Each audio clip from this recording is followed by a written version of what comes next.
bulan. So jadi dapat unlock kan sebab kita kena ada 3 bulan. So 7 bulan Kak Linda kat BE, 11 bulan unlock semua sampai dapat rumah.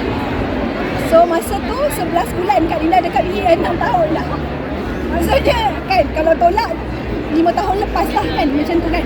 Kak Linda dah lama. Okay, so kan BE bagi kita cash kan, dalam bentuk cash based on performance lah berapa kita dapat kan. So yang itu Kak Linda jadikan saving. Okay, so lepas tu saving tu Kak Linda tak pernah nak macam nak apa, bukan berlagak lah. Kak Linda tak pernah tengok income sendiri lah. Yang Kak Linda sibukkan income downline.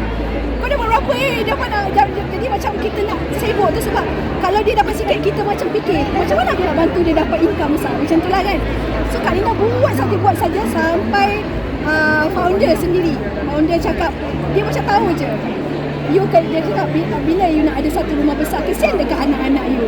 Anak-anak you masih main dekat dalam rumah, tak ada laman yang luas. So founder ni bagi macam kita, macam mana tahu lah? Sebab Kak Linda dulu arkitek. Sebelum ni Kak Linda dah ada pun property sendiri. Rumah yang ni masuk rumah yang keempat. Kak Linda dah ada. Tapi bisa cakap yang kemampuan kita lah rumah tu. Kita gaji berapa, dapat rumah yang berapa. Dekat BE kan, BE buat, sebab BE yang hebat, kita dapat pendapatan 6 angka kan. Dah lama Kak Linda jadi CCA, Kak Linda dah start lama dapat 6 figure income tu. Dan banyak masalah. Personal loan, hutang, settle.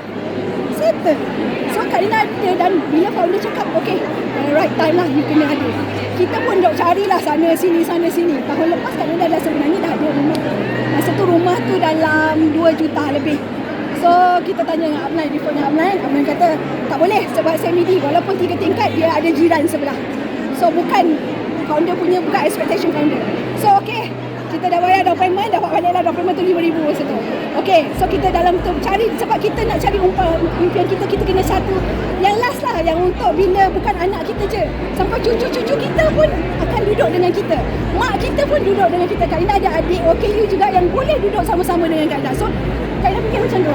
So bila tiba masanya Kak Linda macam kita tak tahu apa yang kita fikirkan, itu yang kita dapat kan.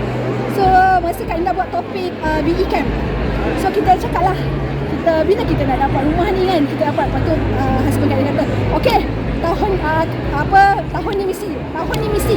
Padahal dah 2 tahun lepas dah memang asyik upline bila lah. Tapi bila kita orang nekat, okay, tahun ni dia jadi nak macam aturan tu jadi cantik tu sebelum BE Camp. So bila Kak Linda survey, ada satu rumah Kak Linda macam husband Kak Linda masa tu Kak Linda duduk dah lah sibuk buat preparation untuk topik kan. So dia kata jomlah stress lah, kita pergi tengok rumah. So bila tengok biasanya rumah tu 4 juta. Kalau Kak Linda makan gaji, Kak Linda tak akan dapat. Kak Linda berani sebab BE ada. Kita percaya dengan BE, kita percaya pada founder, kita percaya pada sistem pendidikan BE, membuatkan kita tak payah orang krisis macam mana pun, kita ada dengan BE. Kita ada. So Kak Linda yakin, percaya. Itu sebabnya yang Kak Linda berani lah.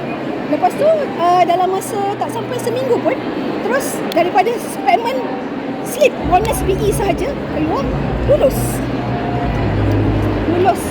Dan sebab Kak Linda ada rumah yang lain, and then patutnya kalau lepas 70% tapi kita boleh settle.